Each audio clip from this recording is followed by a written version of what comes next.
안녕하십니까. 사랑하는 온누리 교회 성도 여러분, 반갑습니다. 오늘 금요일 저녁 예배에 오신 여러분들을 주님의 이름으로 환영하고 축복합니다. 온라인 예배에 참석하시면서 여러분들 채팅창에 이름도 올려주시면 감사하겠습니다. 이제 찬양팀과 함께 찬양을 부르면서 우리 하나님을 예배하겠습니다.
성령이여 임하소서.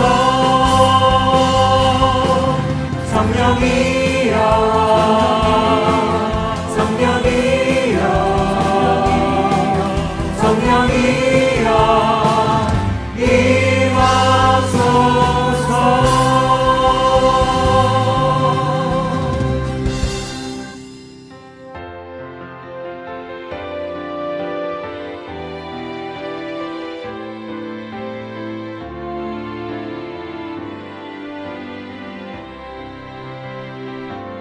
주님 내가 여기 있사오니 나를 보내소서. 나의 맘 나의 몸 주께 드리오니 주 받으옵소서.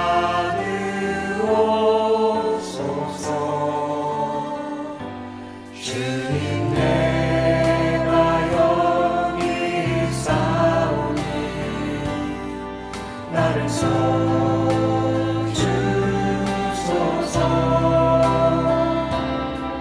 가진 것 모두 다 주께 드리오니 주 받으옵소서.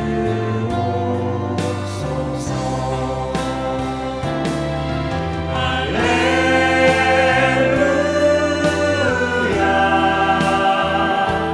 할렐루야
다 함께 기도하시겠습니다. 여호와를 기뻐하라. 그가 내 마음의 소원을 내게 이루어 주시리로다. 내 길을 여호와께 맡기라. 그를 의지하면 그가 이루시고 내 의를 빛같이 나타내시며 내 공의를 정오의 빛같이 하시리로다. 할렐루야. 저희들의 마음의 소원을 이루어 주시고 저희를 빛과 같이 빛나게 하시는 주님을 찬양합니다. 애굽의 핍박과 바로의 칼에서 이스라엘 민족을 구원하신 주님께서 오늘날 저희들을 고통과 괴로움에서 구원하시고 돕고 계심을 감사합니다. 눈앞에 바라는 결과들이 나오지 않을 때마다 낙심하고 상황에 대해 불평하고 누군가를 시기하는 저희들 내면의 조약된 모습을 바라봅니다. 환경과 사람들에 대한 집중으로 마음이 무너지는 연약한 저희들을 불쌍히 여겨주시고 저희들의 시선이 온전하신 주님께로 옮겨지기를 기도합니다. 신실하신 주님의 약속을 기억하고 주님의 성실하심을 다시 묵상하며 저희들의 삶이 주님의 은혜와 화평으로 가득 채워지길 기도합니다. 미국에 거주하는 특별한 은혜로 어른들 대부분 백신을 맞아 코로나로부터 안전하게 보호해 주심을 감사합니다.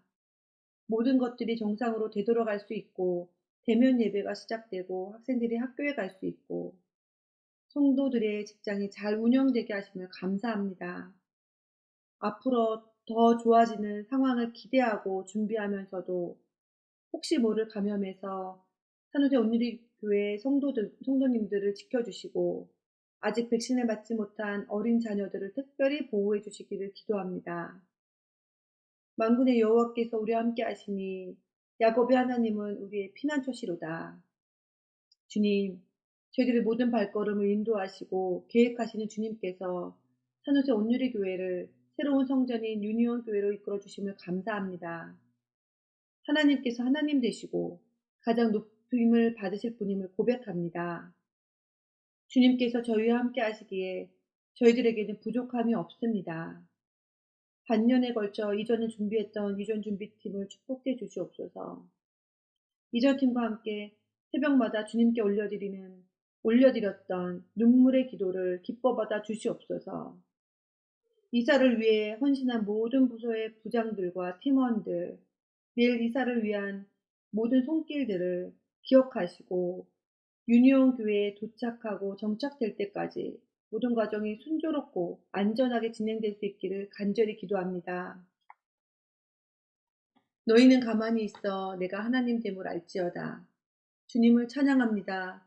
신실하신 주님을 믿고 신뢰합니다. 후임 담임 목사님 청빙이 이루어지고 있는 상황입니다.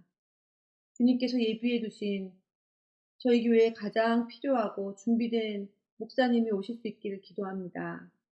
모든 청빙위원들에게 성령 충만과 지혜를 허락하시어 주님께서 원하시는 청빙이 이루어질 수 있도록 인도해 주시옵소서. 현재 미국을 방문 중인 두 분의 선교사님의 일정 가운데 역사하시어 놀라운 도움의 손길이 가득하길 기도합니다. 약품과 물질이 채워져 필요한 곳에 충분히 사용되고도 넉넉히 남을 수 있도록 이끌어 주시옵소서.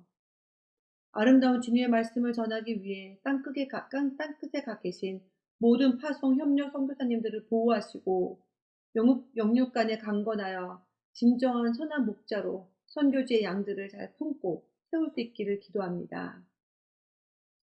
환우들을 위해 기도합니다. 도한철 장로님, 이진구 장로님, 김정숙 권사님, 심경선 권사님, 홍정순 집사님, 제이스정 선교사님의 아픈 환부에 손을 대시어 12의 혈류증 앓던 여인이 나았던 것처럼 질병으로 고통받는 우리 지체들이 깨끗이 낫고 회복될 수 있기를 간절히 기도합니다. 곁에서 간호하시는 가족들이 지치지 않고 힘을 낼 수 있도록 주님 지켜주시옵소서.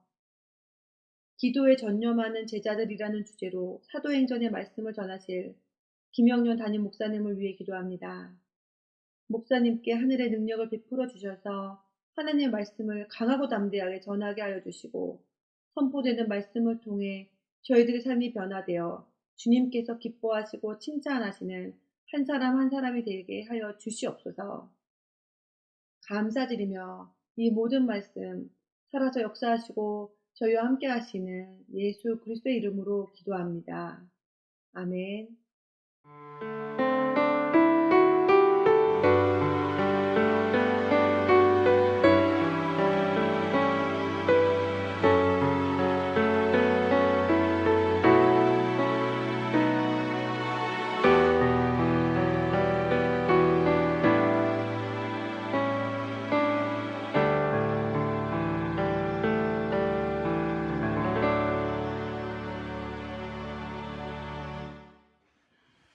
교회 소식 몇 가지 알려드립니다.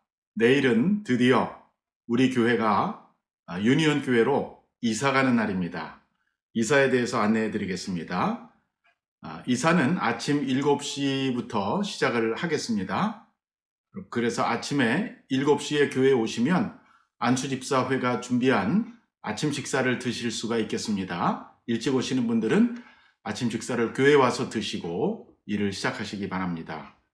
제일 먼저 쉐드에 있는 짐을 트럭에 옮겨서 보내고 나머지 짐들, 신교실에 있는 것들을 트럭에 옮겨서 유니온 교회로 옮겨가는 일을 하겠습니다.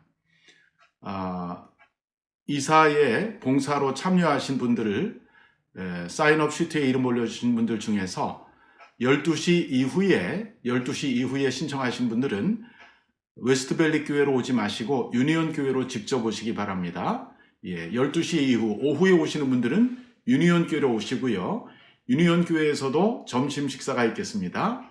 그래서 점심 식사는 또 역시 안수집사회가 수고해서 준비해 주십니다.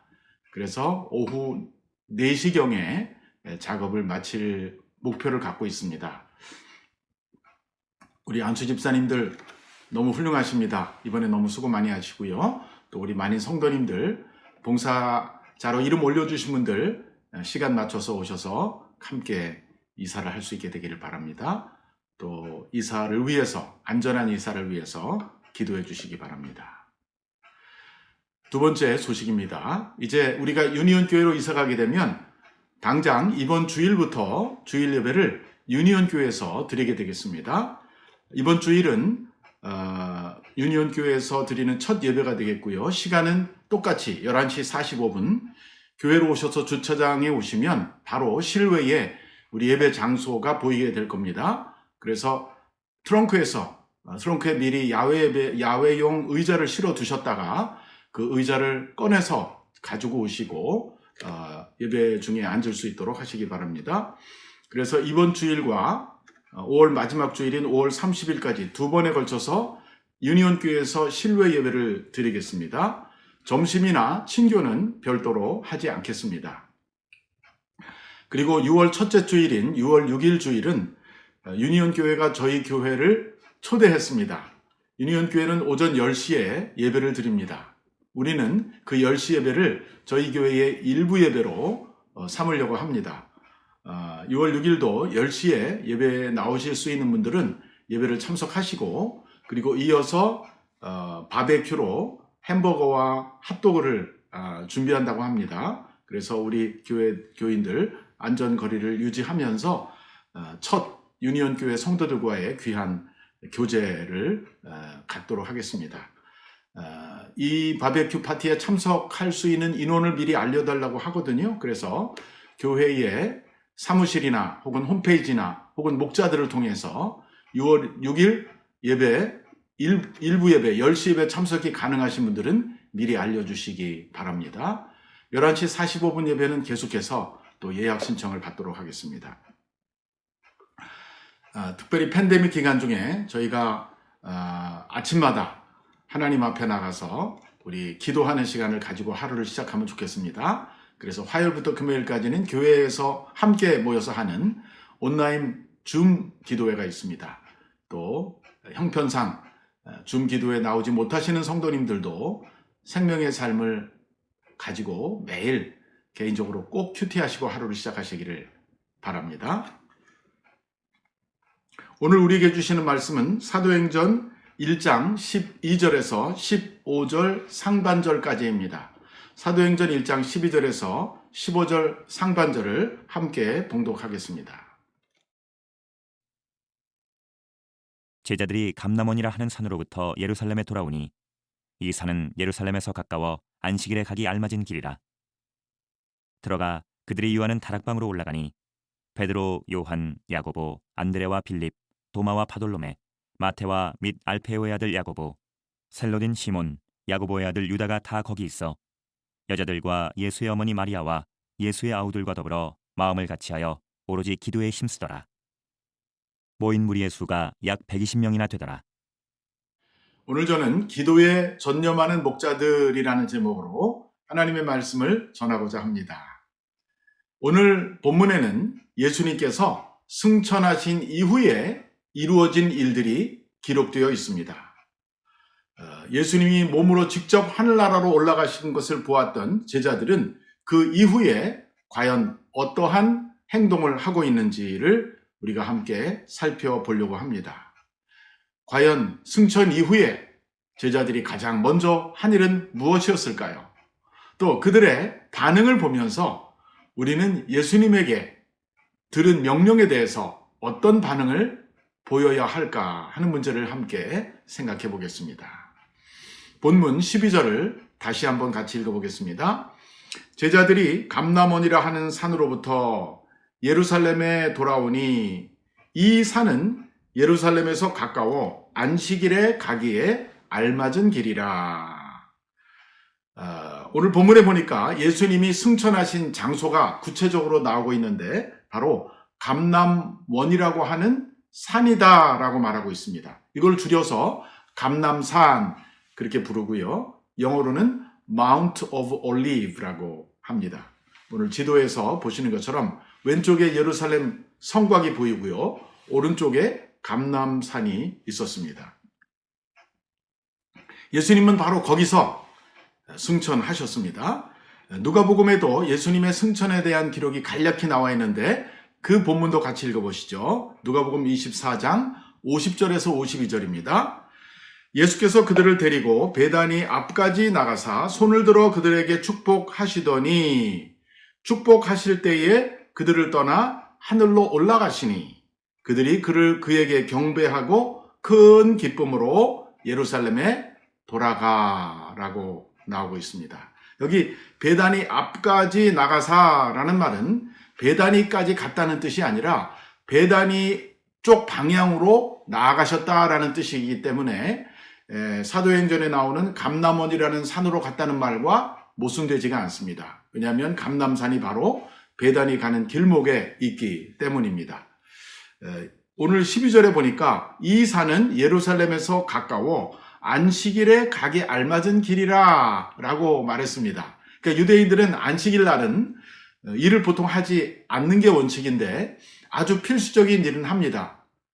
음식을 미리 준비해 놓던 것을 차려 먹는다든가, 또 가까운 거리는 걸어갈 수 있는데 그 거리가 대략 한 1000m 내지 1200m, 1.2km 정도까지는 안식일에도 갈 수 있다고 합니다. 그러니까 이 감람원이라는 동산의 거리가 그 정도 되었다는 것이죠. 자, 제자들이 사도행전에는 예수님이 올라가는 것을 이렇게 바라보았다라고 하고 예수님이 어떤 말을 했는지는 말씀하지 않는데 흥미로운 것은 누가복음에는 예수님께서 손을 들어 그들을 축복했다 그러셨어요. 그러니까 예수님께서 하신 가장 마지막 행동은 손을 들고 축도한 것입니다. 아마도 오늘 그 전통에 따라서 우리 목회자들이 마지막 예배를 마칠 때 손을 들고 축도하지 않을까 생각되고, 물론 구약에도 모세나 또는 다윗 왕이나 그러한 왕들이나 제사장들이 백성들을 축복할 때 손을 들고 축복한 전통이 있습니다. 자, 예수님께서 이렇게 축복해 주셨을 때 제자들은 기쁨으로 예루살렘에 돌아왔다라고 누가복음이 말하고 있습니다. 그들은 예수님의 죽음도 보았고 예수님의 시체가 정말 내려지는 것도 보았고 무덤에 들어가는 것도 보았습니다. 그리고 예수님이 부활한 것도 알았습니다. 그럼에도 불구하고 두려움이 떠나지 않았었습니다. 그러나 이제 주님께서 승천하는 모습까지 보고 나서 그들의 마음은 더 이상 근심이나 슬픔이나 두려움이 없고 기쁨이 가득 찼다라고 본문이 말하고 있습니다. 예수님께서 당신의 사명을 다 마치시고 하늘나라로 승천하셨기 때문에 그를 보내셨던 아버지께로 돌아가셨기 때문에 제자들의 마음에는 기쁨이 있었다는 것이죠. 오늘 우리도 예수님의 부활을 믿을 때 우리 마음속에 슬픔이 떠나가고 두려움과 근심이 떠나가고 기쁨이 찾아오게 되는 줄로 믿습니다. 자, 제자들이 기뻐하면서 간 곳은 바로 예루살렘 성이었습니다. 예루살렘 성 안에 어디로 갔는지 우리 그 다음 절 13절을 같이 읽어보겠습니다. 들어가 그들이 유하는 다락방으로 올라가니 베드로, 요한, 야고보, 안드레와 빌립, 도마와 바돌로메, 마테와 및 알페오의 아들 야고보, 셀로딘 시몬, 야고보의 아들 유다가 다 거기 있어. 자, 예루살렘에서 돌아온 이 제자들이 간 곳은 다락방이다 라고 나옵니다. 영어에는 upper room, 그래서 upper라는 것은 위쪽이란 뜻이죠. 그래서 우리가 흔히 다락방 하면 좀 작은 방을 상상하는데 사실은 그 당시에는 건축 기술이 그렇게 지금보다는 발전되지 못했기 때문에 2층이나 3층 집을 지을 때는요, 1층은 기둥을 두껍게 하고 많이 세워서 넓은 공간이 나오지 않았다고 합니다. 그래서 1층의 방들은 작다고 그래요. 그리고 2층 집의 경우는 2층을 넓게 할 수가 있는 것이죠.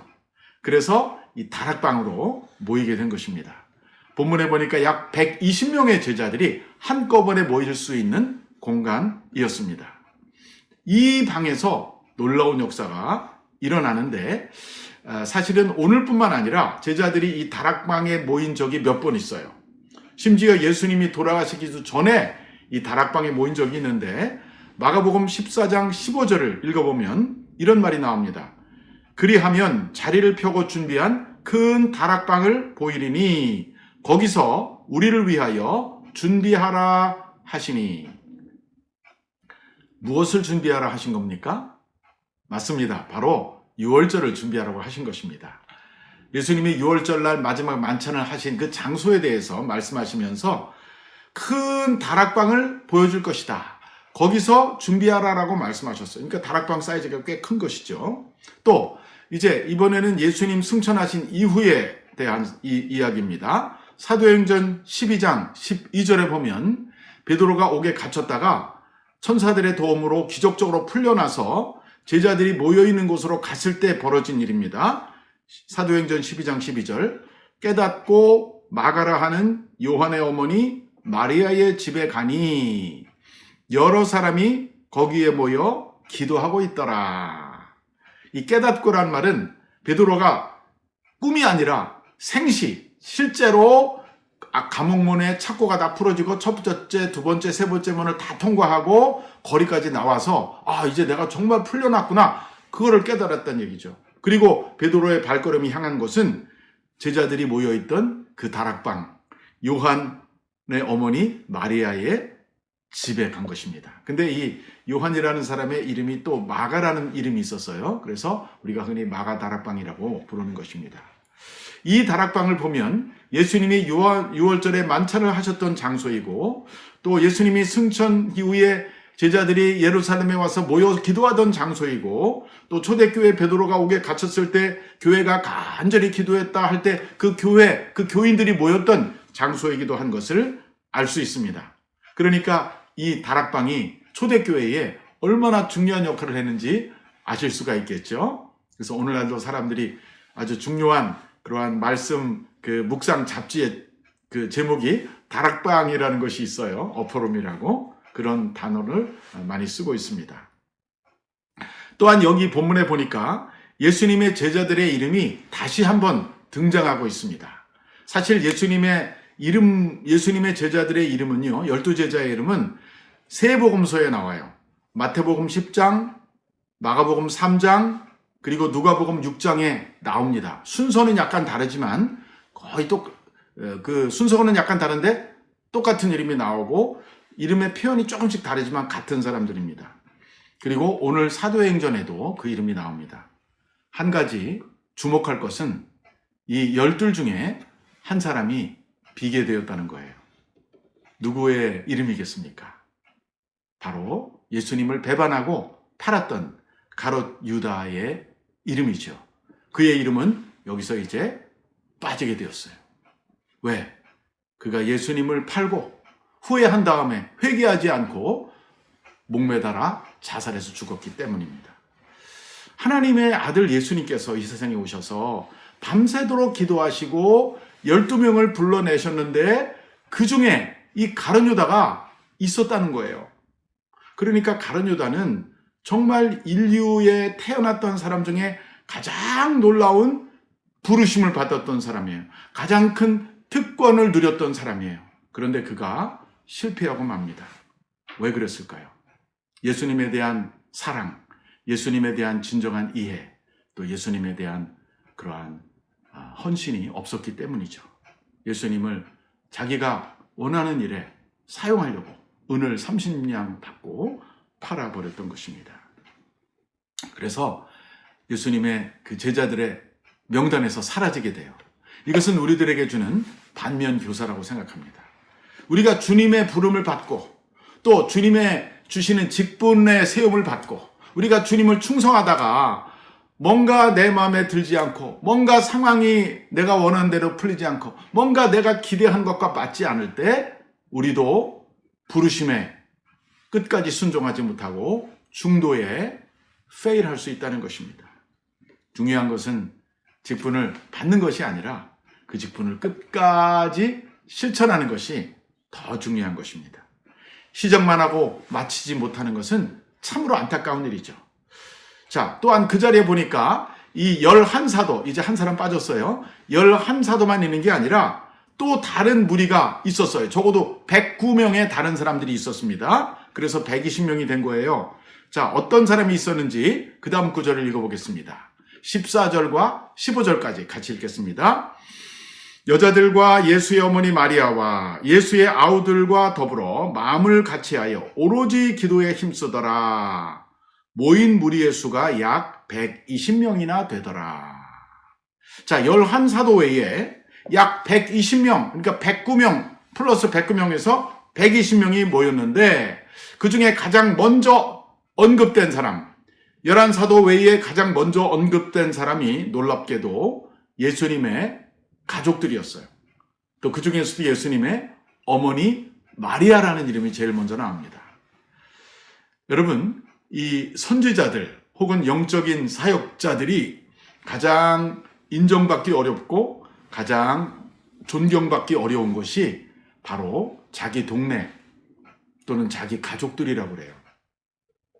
왜냐하면 그 사람들은 그 사람이 어렸을 때 태어날 때부터 자라는 모습을 다 봤기 때문에 그 사람에 대한 신비한 기대감이 잘 일어나지 않는 것입니다. 예수님이 공생애를 시작했을 때에도 예수님의 어머님이나 동생들은 예수님이 좀 제정신이 아니라고 생각했던 것 같아요. 복음서에 그런 내용이 나옵니다. 그래서 좀 정신이 이상했다. 정신 좀 약간 좀 제정신이 아니다. 그래서 예수님을 데리러 갑니다. 예수님이 많은 사람들에게 막 설교하고 있는데 가족들이 와서 예수님을 찾아요.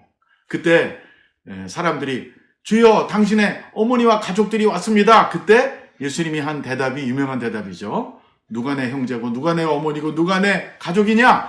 바로 하나님의 말씀을 듣고 행하는 너희가 내 가족이다. 그렇게 말씀하시죠. 그 가족들이 왜 왔냐면요. 예수님을 집으로 데려가려고 왔던 것입니다. 사람들은 예수님을 누구의 아들, 누구의 형 그렇게만 알고 있었던 것이죠. 자, 여기 한번 보세요. 사람들이 하는 말입니다. 마태복음 13장 55절에 56절. 사람들이 예수님에 대해서 했던 평가예요. 이는 그 목수의 아들이 아니냐? 요셉을 말합니다. 그의 어머니는 마리아, 그 형제들은 야고보, 요셉, 시몬, 유다라 하지 않느냐? 또 그 누이들이 다 우리와 함께 있지 아니하냐?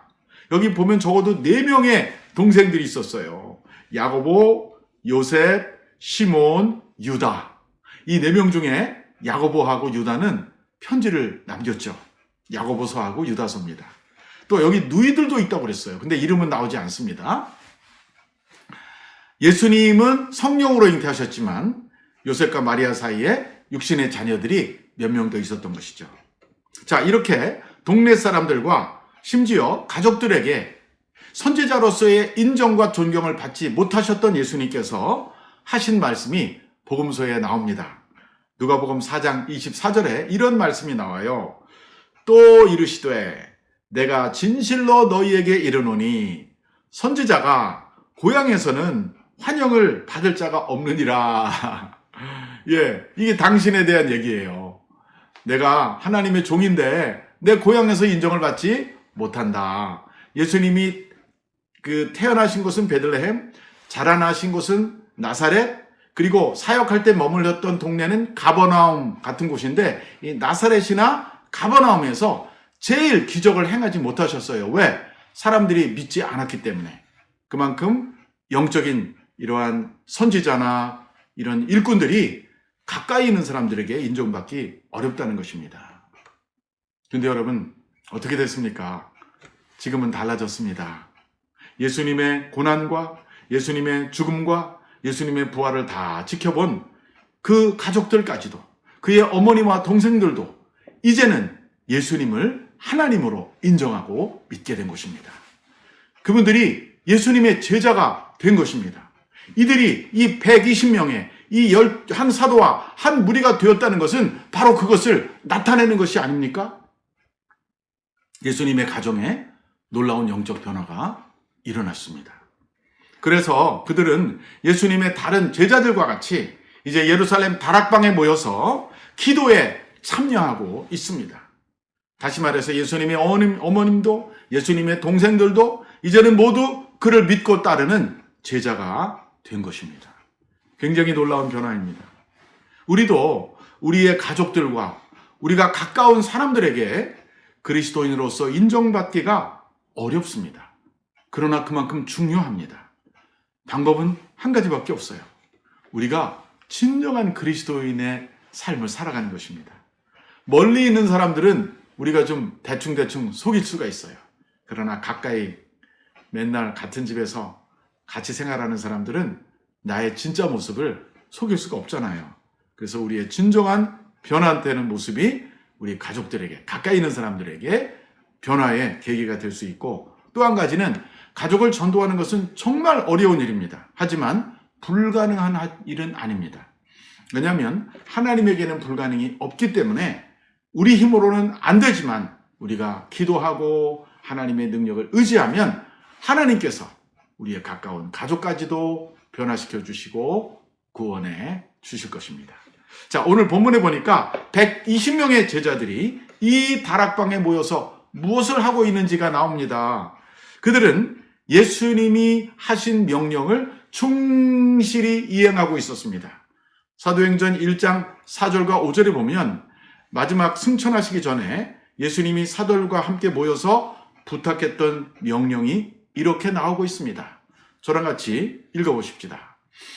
사도와 함께 모이사 그들에게 분부하여 이르시되 예루살렘을 떠나지 말고 내게서 들은 바 아버지께서 약속하신 것을 기다리라. 요한은 물로 세례를 베풀었으나 너희는 몇 날이 못되어 성령으로 세례를 받으리라.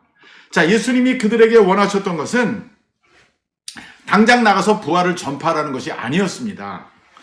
아버지께서 약속하신 것을 기다리라라고 하신 말씀이었어요. 이 기다림이라는 것은 매우 수동적인 것이 아닙니까? 가만히 있는 것이 아닌가요? 시간을 낭비하는 것이 아닌가요? 그렇지 않습니다. 바로 이 기다리는 것이 아버지께서 그들에게 원하시는 것이고 주님께서 그들에게 명령하신 것입니다. 자, 왜냐하면 그때 기다리는 그들에게 하나님은 성령의 세례를 베푸시겠다고 약속하셨기 때문입니다. 그래서 그들은 그날부터 마음을 같이하여 기도에 힘을 썼다 그랬습니다. 약 열흘간의 연속 기도회를 한 것이죠.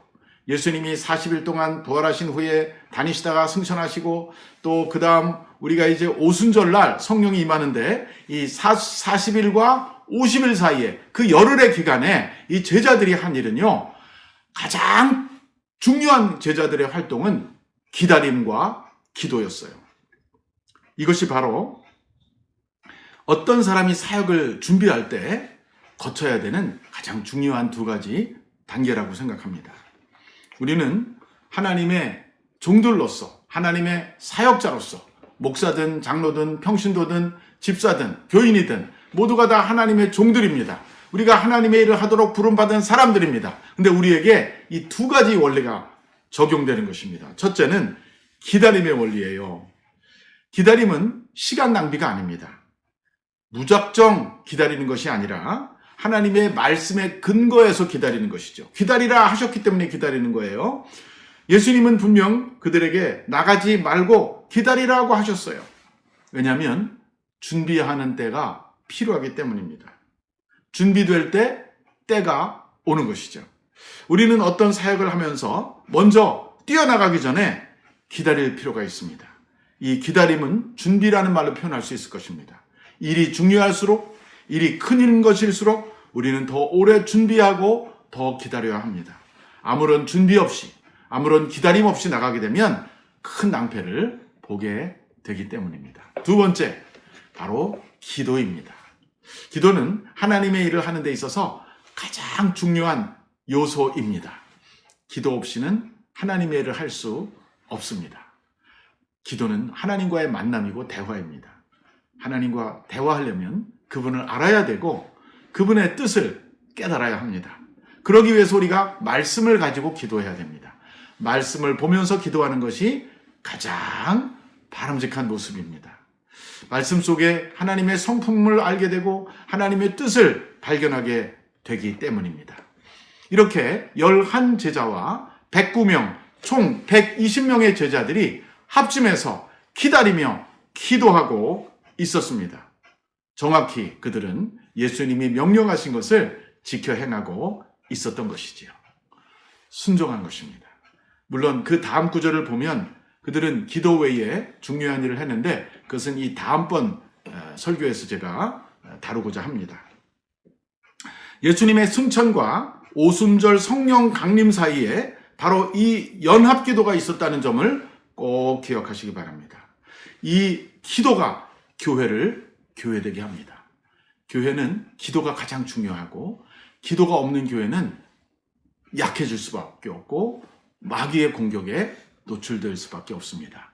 예수님이 육신적으로 떠나신 그 부재의 시간에 예수님을 대신하여 아버지께서 보내실 또 다른 보혜사, 즉 성령님이 아직 오시지 않은 그 시간에, 그 시간은 바로 빈 시간이 아니라 공허한 시간이 아니라 허비하는 시간이 아니라 슬퍼하거나 낙심할 시간이 아니라 바로 하나님을 바라보고 하나님을 기다리고 하나님 앞에 모여 연합해서 기도하는 시간이었다라는 사실을 주목해 보시기 바랍니다. 오늘도 하나님의 역사를 보기 위해서 또 하나님의 역사를 감당하기 위해서 우리에게 가장 중요한 것은 바로 기도라고 생각합니다. 기도 없이는 하나님의 역사가 이루어지지 않습니다. 기도 없으면 마귀도 이길 수 없습니다. 기도할 때 하늘문이 열리고 기도할 때 하나님의 비밀하고 은밀한 것을 우리에게 보여주십니다. 이제 말씀을 맺겠습니다. 사랑하는 온누리 교회 성도 여러분, 지금 우리는 예수님의 재림을 기다리는 시간 속에 살고 있습니다. 이 시간에 우리에게 가장 중요한 행위는 바로 하나님을 바라보고 기도하는 행위인 줄로 믿습니다. 날마다 주님을 기다리십시오. 그분이 언제 오시더라도 맞을 준비를 하십시오. 또 하나는 기도하십시오. 주님은 기도하는 자에게 성령을 부어주시겠다고 약속하셨습니다. 마귀는 어떻게 해서든지 우리를 기도하지 못하게 방해할 것입니다. 마귀에게 속지 마십시다. 기도의 자리에 나오십시오. 혼자 기도하기가 힘들 때는 함께 모여서 기도하는 자리에 나오시기 바랍니다. 우리가 아침마다 이렇게 온라인으로 모여서 각자 기도하지 않고 연합해서 기도하는 이 자리가 우리의 기도를 더 깊게 하고 더 길게 하고 더 높게 하고 더 넓게 해주는 자리가 될 것입니다. 하나님의 나라는 기도를 통해서 성령 충만함을 받은 제자들에 의하여 확장되어지고 만들어져 가는 것입니다. 이 코로나 팬데믹 기간 중에 이 어려운 시기에 우리 모두 초대교회의 그 120명의 제자들, 그들의 모습을 본받을 수 있게 되기를 바랍니다. 또한 예수님의 어머니 마리아와 그의 형제들과 또 모든 11사도와 나머지 모든 제자들이 연합해서 이 마가의 다락방에서 2층 방에서 기도했던 것처럼 우리가 기도를 중요하게 여기고 하나님을 기대하고 하나님 앞에 연합하여 기도할 때 이 시대 진정한 예수님의 제자가 될 뿐만 아니라 하나님의 복음을 만방에 땅끝까지 전하는 우리 모두가 될 것입니다. 아멘. 할렐루야. 같이 기도하겠습니다. 사랑의 주님, 오늘 우리에게 귀한 말씀을 주셔서 감사합니다. 초대교회 120명의 제자들이 예수님의 명령에 순종하고 예루살렘 다락방에 모여 기도에 전혀 힘썼던 모습을 본받아 우리도 기도하는 교회, 기도하는 성도들이 되게 하여 주시옵소서. 가정에서도 기도하고 일터에서도 기도하게 하소서. 아침에도 기도하고 낮에도 하고 밤에도 하게 하옵소서. 기도를 통해 하나님의 약속과 뜻을 이루어 나가는 우리 모두가 되게 하여 주시옵소서. 주 예수 그리스도 이름으로 기도합니다. 아멘. 이제 다 같이 찬송가 361장 기도하는 이 시간 함께 찬양하겠습니다.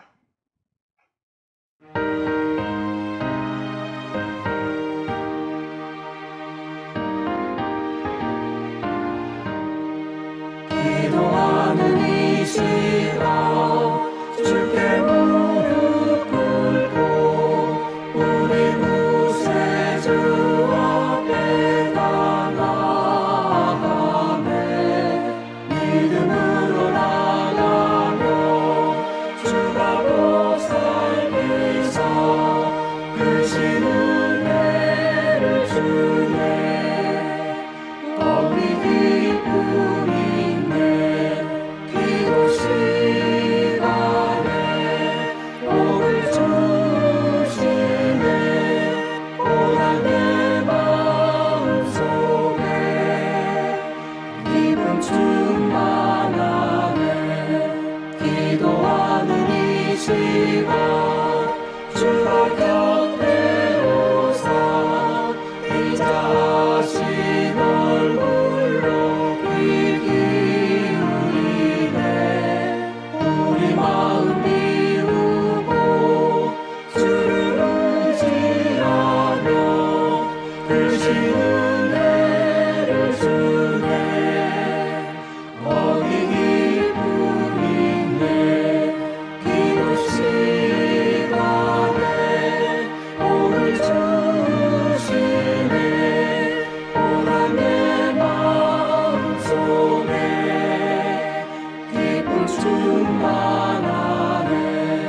기도하는 이 시간 주께 엎드려서 은밀하게 구할게. 모든 답답네. 잘못된 걸 아뢰며 주님이 여기사 크신 은혜를 주네. 어디 기쁨 있네. 기도 시간에 복을 주시네. 고난 내 마음속에 기쁨 충만하네.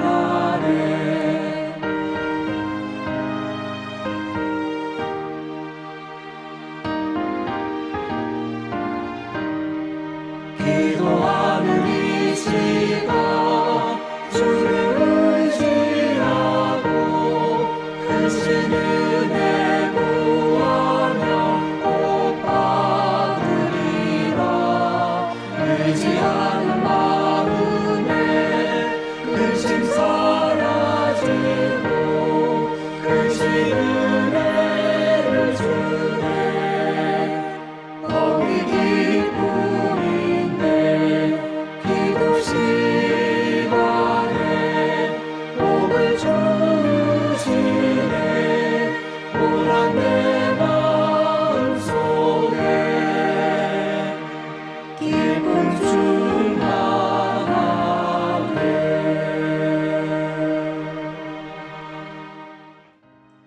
이제 몇 가지 기도 제목을 놓고 같이 기도하겠습니다. 예수님의 승천과 성령의 강림 사이에는 제자들이 교회에 모여 전적으로 기도했던 것을 기억하면서 우리 교회도 더욱 기도에 힘쓰는 교회가 되게 해달라고 기도합시다.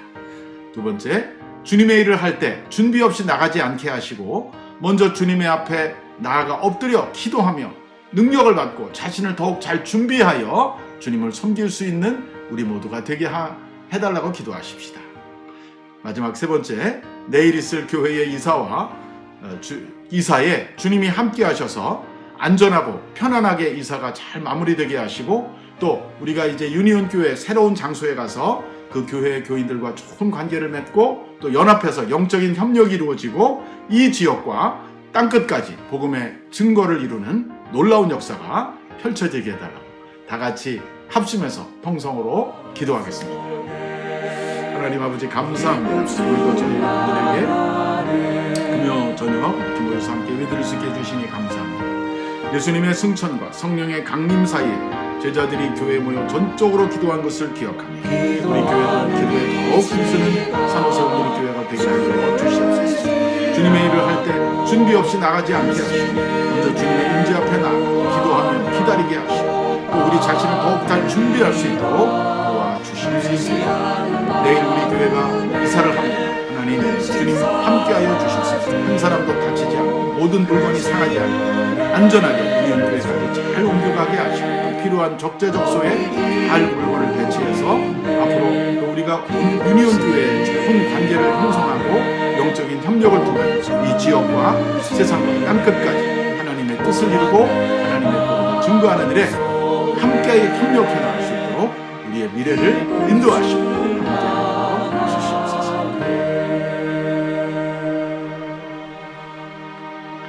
지금은 우리 주 예수 그리스도의 은혜와 하나님 아버지의 무한하신 사랑과 성령의 교통하심이 기도에 전적으로 힘썼던 초대교회의 제자들처럼 오늘 이 시대에 사는 우리 온누리 교회와 모든 성도들이 더욱더 기도하고 기다리며 하나님의 능력을 부여받아 땅끝까지 이르러 복음의 증인이 되기를 원하는 살아가는 온누리 교회 성도들 머리머리 위에와 미국과 한국과 북한 땅 위에 선교사님들 위에 또 내일 있을 이사 위에 이제부터 영원히 함께 하시기를 간절히 축원하옵나이다. 아멘.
주님 내가 여기 있사오니 나를 보내소서. 나의 맘 나의 몸 주께 드리오니 주 받으옵소서.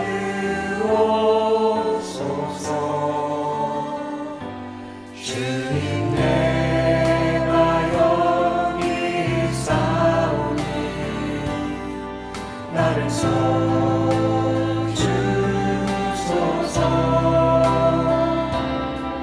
가진 것 모두 다 주께 드리오니 주 받으옵소서.